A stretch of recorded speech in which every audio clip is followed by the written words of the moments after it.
방금 읽었던 본문은 마태복음 25장 1절에서 13절의 말씀이었습니다. 제목은 깨어 있으라라는 제목이에요. 지난주 우리는 요한계시록 1장의 말씀을 통하여서 은혜를 받았습니다. 주님께서 2000년 전 사도 요한에게 요한계시록을 기록하게 하신 이유로 우리는 지금까지 종말의 시대를 살아가고 있다라는 것이었어요. 그래서 우리가 어떤 시대를 살든 또 어떤 상황에 놓여 있든 우리에게는 여전히 예수 그리스도의 메시지, 그리고 그 복음의 소식과 주님을 향한 재림의 소망이 저와 여러분께는 필요하다라고 말씀을 나누었습니다. 오늘 마태복음 25장의 말씀은 지난주와 그 결이 같습니다. 지난주에는 우리에게 주어진 시대가 종말의 때라는 것을 알게 하셨고요. 오늘 마태복음 25장의 말씀을 통해서는 그런 종말의 때를 살아가는, 재림을 기다리며 종말의 때를 살아가는 우리가 어떤 태도를 가지고 살아가야 하는가를 말씀하는 장면입니다.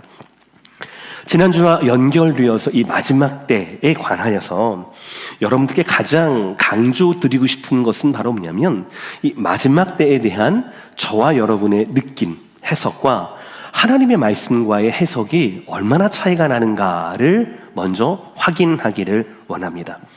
우리는 마지막 때, 종말이라고 얘기하면 심판에 치우쳐 있습니다. 마지막 때 환란이 있을 것이고, 아마겟돈이 있을 것이고, 전쟁이 날 것이고, 기근이 날 것이고, 뭐 난리가 날 것이고, 그런 우리가 좀 환영할 수 없는 괴롭고 무서운 것, 그리고 되도록 그래서 피하고 싶은 것으로 우리는 마지막 때를 생각하고 있습니다. 그러다 보니까 자연적으로 말씀보다는 현상에 집중하게 됩니다. 아니, 어디에서 지진이 났대? 어디에서 뭐 전쟁이 났대? 그러면 우리는 덜컥 겁부터 납니다. 그래서 막연히 심판의 때, 마지막 때가 조금 미뤄졌으면 좋겠다라고 하는 그런 마음을 자연스럽게 갖게 됩니다. 그러나 성경에서는 마지막 때를 그렇게만 말씀하고 있지는 않습니다. 특별히 예수님께서는 마지막 때를 예수님께서 다시 오시는 날, 재림하시는 날로, 그리고 또 우리의 구원이 완성되는 날로 말씀하십니다. 이미 이루어진 하늘의 뜻, 하나님의 그 나라가, 천국이 바로 이 땅에서도 그대로 이루어지는, 완전히 임하는 날, 저와 여러분이 고생이 끝나는 날, 그날이 바로 성경이 말하는 마지막 때라는 것이지요. 마태복음 25장은 24장과 함께 읽어야 된다고 말씀드렸는데요, 이 24장에서 예수님은 마지막 때를 마치 노아의 때와 같다라고 말씀하십니다. 한번 말씀을 볼까요? 24장 37절 제가 있습니다. 노아의 때와 같이 인자의 임함도 그러하리라. 노아의 홍수 전 이 땅엔 두 종류의 인생이 있었습니다. 노아의 홍수 뒤에도 이 땅에는 두 가지의 인생이 있습니다. 한 가지 인생은 하나님의 말씀에 순종하고 그때를 준비했던 노아와 그 가족들 있습니다. 다른 한쪽은 하나님 말씀을 불순종할 뿐 아니라 무시했던 자들이었습니다. 아마도 이들은 산 위에 배를 짓고 있었던 노아와 그 가족들을 무시했을 겁니다. 말도 안 되는 일에 인생을 낭비한다라고 핀잔을 들었을 겁니다. 그러나 홍수 전에도 이런 두 가지 부류의 인생이 있던 것처럼 홍수가 임하고 난 후에도 구원을 받는 노아와 그 가족이 있는 반면에 때늦은 후회로 말미암아 구원받지 못한 또 다른 사람들이 있었다라는 것이죠. 그러니까 노아의 홍수 때에 구원받은 것은 무엇이었습니까? 어떤 사람들, 소수였지만 하나님의 말씀을 따르고 그 말씀에 따라 준비한 자들이 홍수의 때, 심판의 때였지만 그때도 살아남을 수 있었다라는 사실이지요. 주님은 24장에서 말씀하십니다. 노아의 때와 같이 인자의 임함도 그러하리라.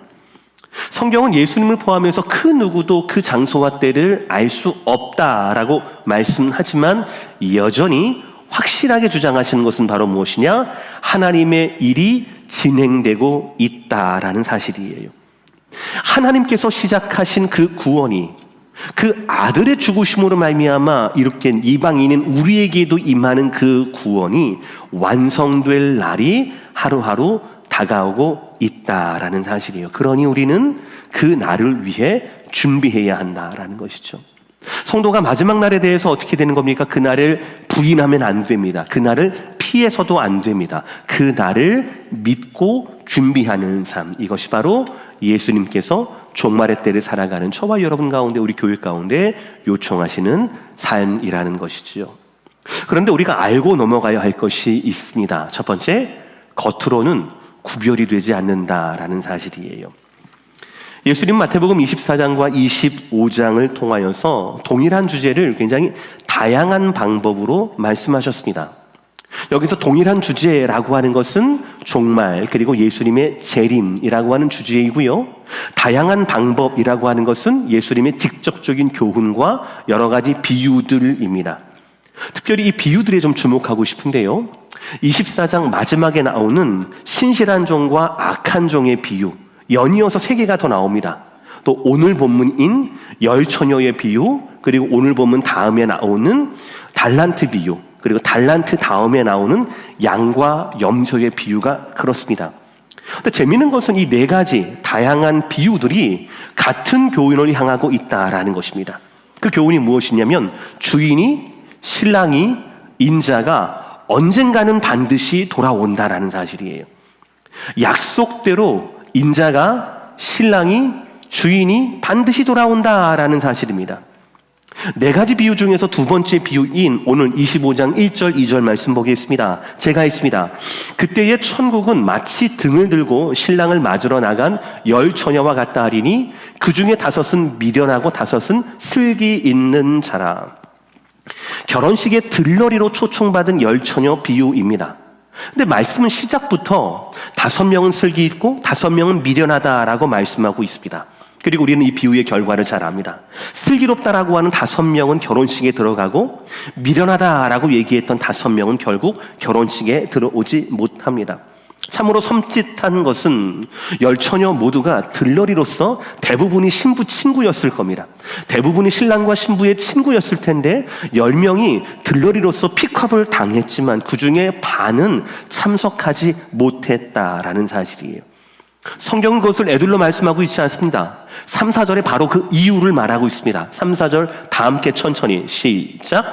미련한 자들은 등을 가지되 기름을 가지지 아니하였고 슬기 있는 자들은 그릇에 기름을 담아 등과 함께 가져갔더니. 그러니까 지혜로운 자가 어떤 자가 지혜로운 자냐? 슬기 있는 자냐? 미련한 자가 왜 미련한 자냐? 이것을 판가름하는 것은 한 가지밖에 없습니다. 기름을 준비했는가? 아니면 기름을 준비하지 않았는가라는 것이에요. 살짝 이해가 잘 안 가죠.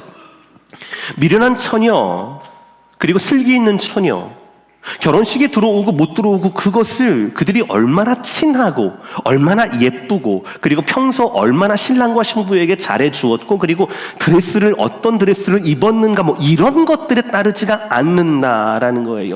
기름을 준비했는가? 그렇다면 슬기 있고 슬기로운 처녀면은 결혼식에 들어올 수 있고 기름을 준비하지 않았는가? 그렇다면 들러리이지만 그 기름을 준비하진 여인은 어리석은 자이고 어리석은 자는 들어오지 못했다라는 거예요. 뭐예요? 그들이 부르심대로 온전히 준비를 했는가의 여부였다라는 것이에요. 당시 유대 결혼 풍습은요, 보통 신랑의 집에서 시작이 됩니다. 근데 신랑의 집에서 저녁이나 밤 혹은 새벽부터 시작을 해서 일주일 동안 이어진대요. 좀 부자거나 그런 사람들은 2주씩 가기도 했다라고 얘기합니다. 그러니까 혼인잔치가 일주일 잔치니까 그것은 신랑의 집뿐만 아니라 그 마을 잔치가 되는 겁니다. 그래서 그 준비를 철저히 해야 했습니다. 결혼 준비를 다 마친 신랑은요, 예복을 딱 갖춰 입고 신부의 집으로 갑니다. 신부의 집으로 딱 가서 어여쁘게 꾸민 이 신부를 데리고 와서 가마에 태웁니다. 가마에 태워서 자기의 집, 자기의 동네로 다가오게 되는 거예요. 그리고 자기의 집에 도착하면 그때부터 결혼식이 시작이 되는데 들러리들은 바로 어디에 있느냐? 이 신부 집하고 신랑 집 이 중간에 붙어 있는 거예요. 여기부터 횃불을 들고 등을 들고 서 있는 겁니다. 캄캄한 밤이 될 거니까. 저기에서 신랑이 가마와 함께 온다라면, 신랑 신부가 온다라면 막 노래를 부르고 춤을 추고 자 이제부터 잔치 시작이다라고 이야기하면서 그때부터 이 중간부터 신랑이 오는 소리에 맞춰서 그 신랑을 환영하고 등불을 켜서 길을 밝히면서 신랑의 잔치집까지 들어가는 것. 이것이 바로 일주일 혹은 2주일 동안의 결혼잔치의 시작이었던 거예요. 그러니까 이 횃불이 얼마나 많으냐, 얼마나 밝으냐, 노랫소리가 얼마나 화려하냐, 이것으로 인하여서 신랑 집이 얼마나 이 결혼식에 준비를 많이 했는가가 판가름 난다라는 것이었어요. 그러니 들러리로 부름받았던 세움받았던 10명의 처녀는 밤에 등불로 어둠을 밝혀야 했습니다. 그리고 그들은 신랑과 신부를 처음으로 맞이하는 환영해야 되는 사람이었습니다. 그리고 그들은 바로 잔치의 시작을 알리는 역할이었습니다. 그렇다면 그에 맞는 준비를 해야 되는 것이지요. 책을 보니까 당시 기름은요, 보니까 그 당시 여기 등이라고 나와 있는데 대부분의 신학자들은 횃불이라고 얘기합니다. 밖에서 해야 되는 거니까. 횃불은 그 기름의 보충이 없이는 15분밖에 태워지지 않는데요. 그러니까 내가 만약에 나가서 유일한 문제는 뭐냐면 신랑이 언제 온다는 걸 모른다라는 거예요. 뭐 그 당시에 시계도 없었고 셀폰도 없었고 모두 없었으니까 신랑이 신부를 데리고 신부 아버지하고 장인어른하고 장모님하고 무슨 얘기가 길었는지는 모르겠는데 하고 난 다음에 오는데 언제 온 줄을 모르는 거예요. 그러니까 계속 기다려야 되는 거예요. 그러려면 당연히 15분 이상 어둠 가운데 있어야 되겠죠. 그렇다면 당연히 등과 더불어서 기름을 준비해야 한다라는 것이죠. 이것이 상식이지요. 이것이 들러리소의 사명에 맞는 처신이었습니다. 근데 왜인지 모르겠지만 5명은 그걸 준비하지 않았던 거예요. 사랑하는 성도 여러분, 선택되었다는 그 자체가 여러분께 구원의 보증이 되지 못한다라는 사실이에요. 여러분, 아무나 10명의 들러리에 서겠습니까? 그렇지 않겠죠. 분명히 선택을 받았을 겁니다. 오늘 보면 다음에 나오는 비유가 무슨 비유라고 말씀드렸습니까? 달란트 비유입니다. 아시는 거예요. 5달란트, 2달란트, 1달란트. 주인이 그들에게 3명을 뽑아서 5달란트, 2달란트, 1달란트를 맡기고 여행을 갑니다. 장사하라고 합니다. 이문을 뽑으라고 얘기를 해요. 그러니까 달란트가 사실은 은달란트도 있고 금달란트도 있습니다. 그래서 그 화폐와 무게의 개념인데 그것이 정확히 얼마인지는 잘은 모르겠어요. 그러나 제가 20년 전에 주일학교에서 설교를 할 때 이걸 그때 환산해서 보니까 그때 돈으로, 한국 돈으로 금 1달란트가 3억 원 정도가 됐었어요. 3억 원 정도가 됐었어요. 그러니까 이해가 되는 겁니다. 사업 자금 정도가 되는 거니까. 근데 중요한 것은 그 돈이 얼마의 가치가 있느냐가 아니라 그 돈으로 얼마든지 사업을 할 수 있다라는 사실이 되게 중요하게 되는 거죠. 보세요. 주인이 종 3명을 해서 5달란트, 2달란트, 1달란트를 맡겨야 되는데 아무나에게 맡겼겠습니까? 아니란 말이에요. 픽업을 했을 겁니다. 머리도 비상하고 책임감도 강하고 그래도 내 말이 무슨 말인지 알만한 사람, 이걸 까먹지 않을 만한 사람을 픽업을 했을 겁니다. 그러나 결과는 어떻습니까? 3명 모두 주인의 잔치의 자리에 참여한 것은 아니었어요. 10처녀 모두 혼인잔치에 들어가는 것이 아니었습니다. 5, 2, 1, 그 달란트를 맡은 3종 모두 주인의 잔치에 참여하는 것은 아니었다라는 것이에요. 주인의 선택을 받은 모두가 그 잔치 자리에, 그 자리의 식탁에 함께하지 못했다라고 하는 사실을 여러분 기억하셔야 합니다. 신랑이 오기 전까지, 등을 밝혀야 할 어둠이 오기 전까지 겉으로는 우리는 알 수 없습니다. 누가 준비된 들러리인지 아니면 누가 준비된 종인지 우리는 잘 모릅니다. 등을 들고 있다고 해서 신랑이 오는 그 길에 서 있다고 해서 모두가 다 쓰임대로 쓰이는 것은 아닙니다. 준비하는 자가 쓰임 받는다라는 것입니다. 이 준비는 여러분 잘 들으세요. 신랑에 대한 것입니다. 내 화장이 얼마나 잘 되었는지, 내 옷이 얼마나 이렇게 잘 어울리는지 그것이 아닙니다. 신랑이 오는 소리, 신랑을 환영해야 하는 것이 이 10처녀들의 유일한 사명이었거든요.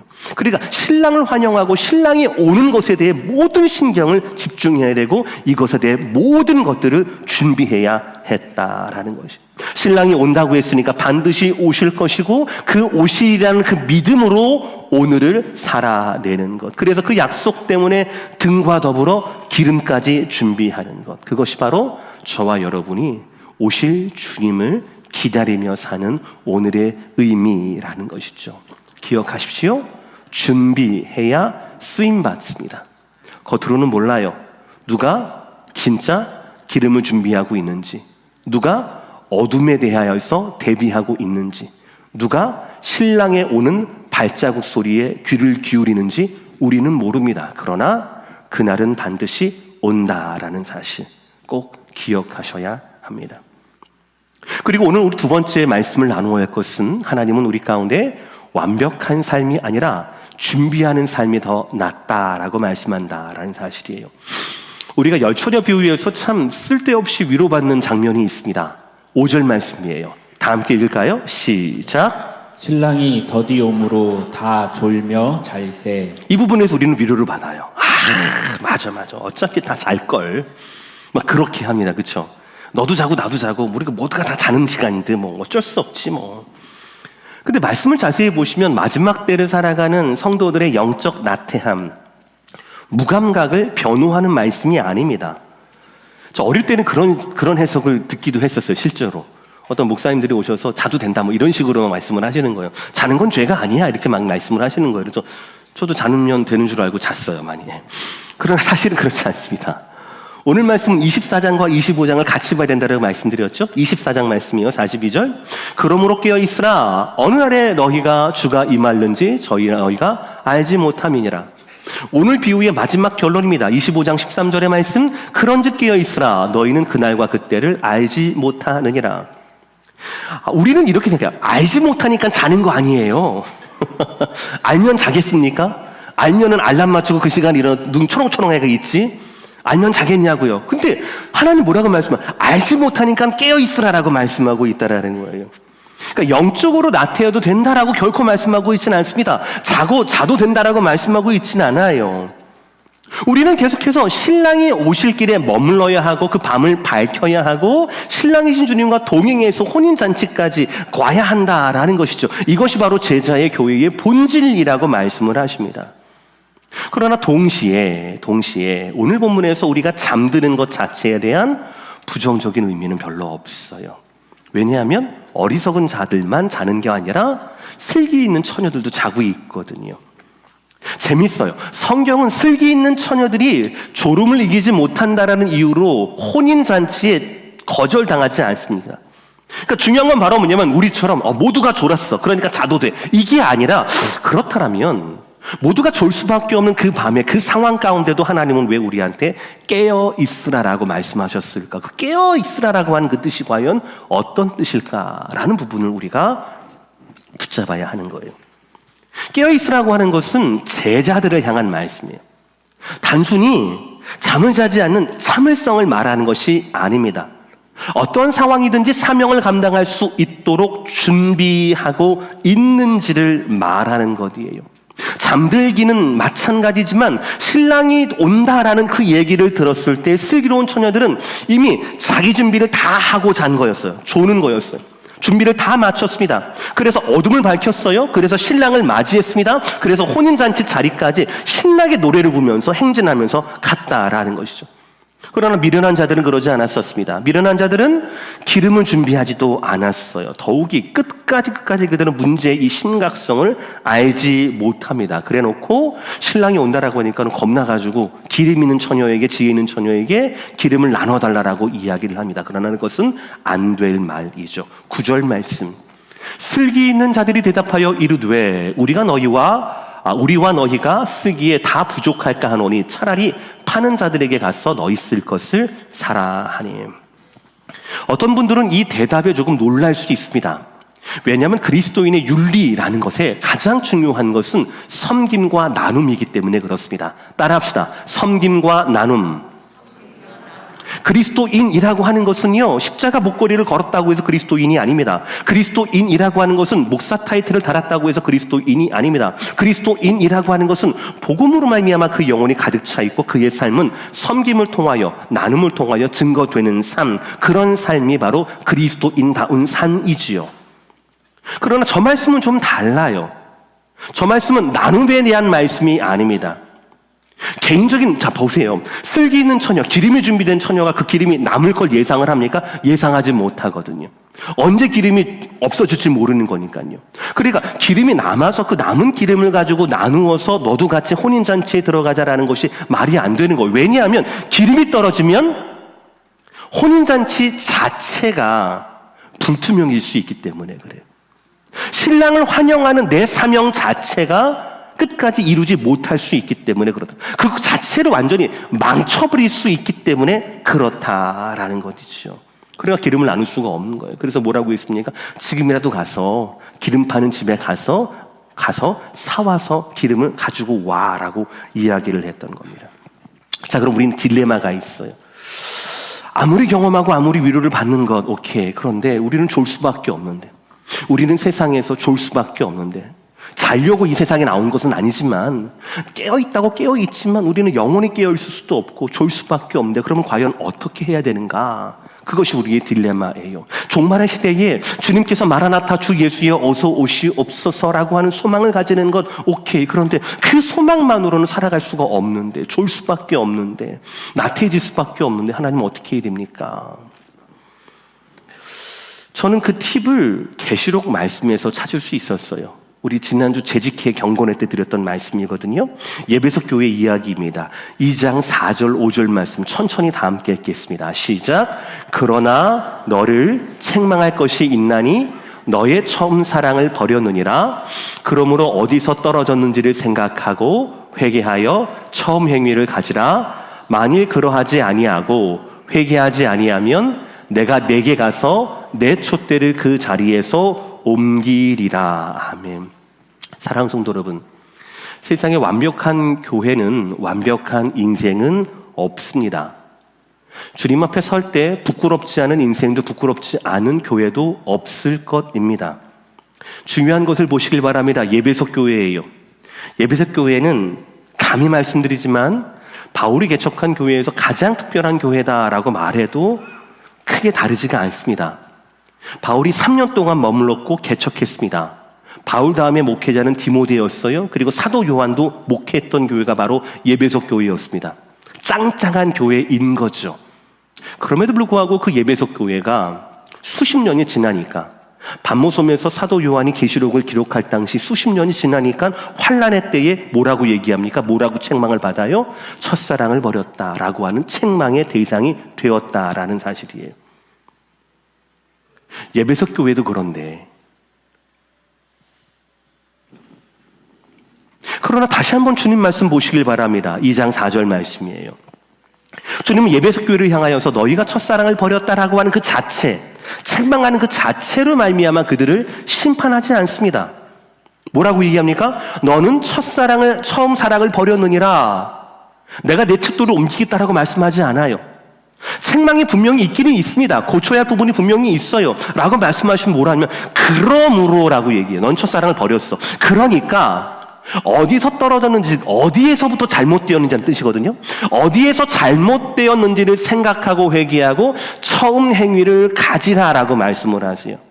첫사랑을 버린 것은 예수님 눈에 보기엔 책망할 거리가 분명히 있습니다. 오해가 아니에요. 주님 말씀이시니까. 맞아요. 첫사랑을 버렸을 거예요. 그게 환난이든 무엇이든, 나이브한 목회이든 무엇이든지 간에 첫사랑을 버렸다고요. 그러나 첫사랑을 버린 것 자체로 촛대를 옮기는 것이 아니라 첫사랑을 버렸어요. 그리고 주님은 다시 한번 기회를 주십니다. 어떤 기회예요? 생각할 기회를 주시는 거예요. 회개할 기회를 주시는 겁니다. 처음 행위를 돌이킬 기회를 주시는 겁니다. 그 다음 구절, 만일 그리하지 아니하고 회개하지 아니하면 내가 내게 가서 내 촛대를 그 자리에서 옮기리라라고 말씀을 하셨어요. 분명히 책망이 있었습니까? 책망이 없었습니까? 이 특별한 예배소 교회에도 책망할 거리가 분명히 있었습니다. 첫사랑을 버렸다라고 하는 가볍지 않은 책망거리였어요. 그러나 주님은 이 책망으로 말미암아 바로 심판을 가져주지 않는다라는 거예요. 다시 한번 기회를 주는 겁니다. 생각하고 회개하고 처음 행위를 돌이켜라. 그렇지 아니하면 내가 너희를 촛대로 옮기겠다라고 말씀을 하셔요. 들러리로서 신랑을 준비해야 할 이 처녀들이 가서 잠든 것은 잘못입니까? 잘못이 아닙니까? 왜 잘못이 아니라는 표정으로 저한테 말씀하시죠? 잘못이에요. 깨어있으라. 그런즉 깨어있으라라고 거듭거듭 말씀하잖아요. 잘못이에요. 그럼에도 불구하고 완벽한 인생과 완벽한 교회가 없듯이, 그럼에도 불구하고 물론 잠자라 거기 간 건 아니겠죠. 양심 없이. 잠은 집에 가서 자면 되잖아요. 그렇죠. 등불을 밝히고 이 신랑을 맞이하기 위해서 그 자리에 갔겠죠. 그러나 신랑이 언제 올 줄 모르니까 너무 꾸벅꾸벅 이렇게 졸았을 거예요. 불편하게 졸았을 겁니다. 이러면 안 되지, 이러면 안 되지라고 하면서 자리 펴고 자지는 않았다는 얘기예요. 조는 건 어쩔 수 없다고 쳐요. 그리고 오늘 말씀도 그렇고 계시록 말씀도 그렇고 조는 것 자체가 심판의 대상이 아니고 첫사랑을 잃어버렸다는 그 책망이 심판의 대상이 아니다라는 거예요. 내가 해야 할 일들을 하고 있는가, 기름을 준비해서 신랑이 왔을 때 불을 밝히고 있는가가 중요한 것이고, 예수님께서 우리 교회 가운데, 예배석 교회 가운데 다시 생각하고 회개하고 처음 행위를 돌이켜라라고 말씀하셨을 때, 기회를 주실 때, 회개를 요청하셨을 때 내가 그 말씀대로 회개하였는가, 그것이 더 중요하다라는 사실이지요. 사랑하는 성도 여러분, 그러니 여러분 밤이 오는 것을 두려워하지 마시길 바랍니다. 여러분 안에 내가 요즘 왜 이러지? 그 졸음이 오는 것에 대해 자체에서도 자책하지 마시길 바랍니다. 단 여러분의 사명을 분명히 하시면 되는 거예요. 저는 믿어요. 여러분의 사명을 분명히 하신다면 내가 지금 등을 두고 왜 이 자리에 와 있지? 라고 한다면 여러분의 졸음을 이길 수 있을 거라고 저는 믿어요. 혹 졸았다더라도 여러분이 준비를 다하고 여러분의 사명에 맞는 준비를 다하고 그 길에 선다라면 하나님은 반드시 여러분을 쓰실 거라고 저는 그렇게 믿습니다. 예배석 교회가 얼마나 위대한 교회였었습니까? 그럼에도 불구하고 첫사랑을 버렸다라고 하는 그 가볍지 않은 책망이 있었지 않습니까? 그래서 그들이 끝났습니까? 아니란 말이죠. 하나님께서 다시 한번 구원의 기회를, 회복의 기회를 그들 가운데 주셨다라는 사실.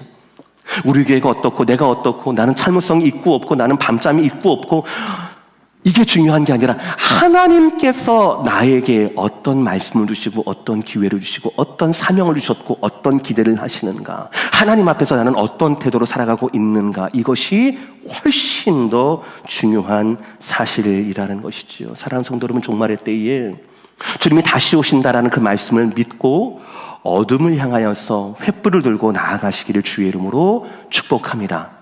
우리 횃불은 피분밖에 안 타요. 그러니까 기름도 준비가 되어야 되겠죠. 그 밤이 우리 홀로 얼마나 오랫동안 버텨야 할지는 아무도 모릅니다. 그러나 우리는 우리의 완벽함이 아니라 우리의 깨어남, 그리고 사명의 준비를 우리 주님은 우리를 향해 기대하고 계시다라고 하는 사실, 이것을 꼭 기억하시기를 주의 이름으로 축복합니다. 오늘 말씀의 결론이자 우리가 붙들어야 할 마지막 대지입니다. 뭐냐면 다 함께 읽을까요? 시작. 기회는 한 번뿐입니다. 10절 말씀이에요. 제가 있습니다. 그들이 살아간 사이에 신랑이 오므로 준비하였던 자들은 함께 혼인잔치에 들어가고 문은 닫힌지라. 사실은 평범한 혼인잔치였다라면 문이 닫힐 리가 없어요. 그렇죠? 왜냐하면 잔치 자리에는 더 많은 하객들, 더 많은 축하객들이 더 많이 오는 것, 그것이 너무나 당연하고 신랑 신부가 그걸 거절할 이유가 없을 테니 말이죠. 그러나 오늘 비유에서는 예수님께서 그 문이 닫혔다라고 말씀을 하세요. 근데 말씀을 보세요. 누가 들어가고 문이 닫혔습니까? 준비하였던 자들이 들어가고 문이 닫혔어요. 다시 말씀드립니다. 친하고 안 친하고가 아니에요. 내가 지창금을 가지고 오고 안 오고가 아닙니다. 얼마나 예쁘고 얼마나 예쁘지 않는가가 아닙니다. 혼인잔치에 들어갈 수 있는 사람은 준비되어 있는 사람만 들어갈 수 있다라는 것이에요. 문이 닫혔어요. 그리고 그 이후의 상황은 우리의 슬픈 예상을 벗어나지 않습니다. 11절 12절 제가 읽어요. 그 후에 남은 처녀들이 와서 이르되 주여 주여 우리에게 열어주소서. 대답하여 이르되 진실로 너희에게 이르노니 내가 너희를 알지 못하노라 하였느니라. 문맥에 따른 자연스럽게 해석을 하다 보면 저기게 그 후에라는 말씀이 있죠. 그 후에는 아마도 기름 가게에서 사고 난 이유를 말할 것 같아요. 그러니까 기름을 준비했잖아요. 기름을 준비했지만 문 밖에서 거절당한 겁니다. 그리고 신랑에게 내가 너희를 알지 못한다라는 말까지 듣게 됩니다. 왜 그렇습니까? 한 번 뿌린 인생인데 주님의 오심에 대해 제대로 준비를 하지 못했기 때문입니다. 주님이 필요로 하시는 빛을 밝히지 못했기 때문입니다. 우리는 어릴 때부터 신앙생활을 하셨으면 어릴 때부터 종말 설교를 가끔 들으셨을 겁니다.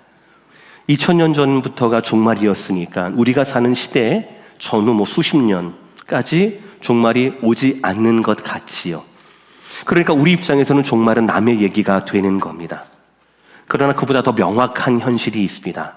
인생은 한 번밖에 없다라는 사실이에요.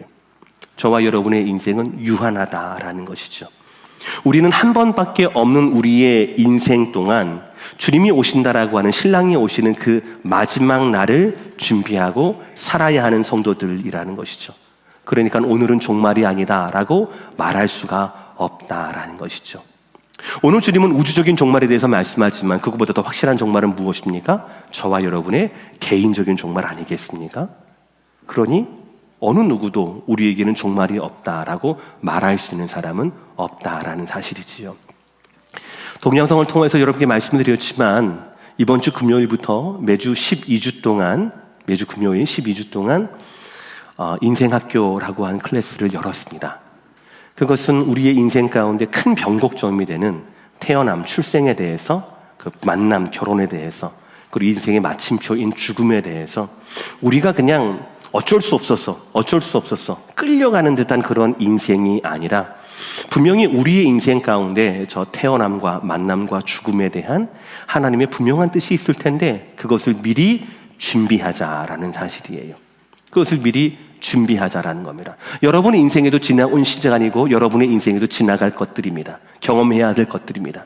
뿐만 아니라 여러분의 자녀들에게도 분명히 준비시켜야 할 것, 그것이 바로 우리의 인생 시작과 쉼표와 마침표, 탄생과 결혼과 죽음이라는 사실이지요. 그러니 사랑하는 성도 여러분, 금주 금요일 저녁 7시 반부터 우리가 기름을 준비하는 마음으로 하나님 말세에 우리가 과연 어떤 모습으로 성도들이 살아가야 합니까? 어떤 태도로 탄생을, 어떤 태도로 우리의 결혼을, 어떤 태도로 우리의 마지막을 준비해야 되는 겁니까? 를 기대를 가지시고 오셔서 꼭 말씀을 들으시는 저와 여러분 되시기를 바랍니다. 다시 오늘 말씀으로 돌아가서요.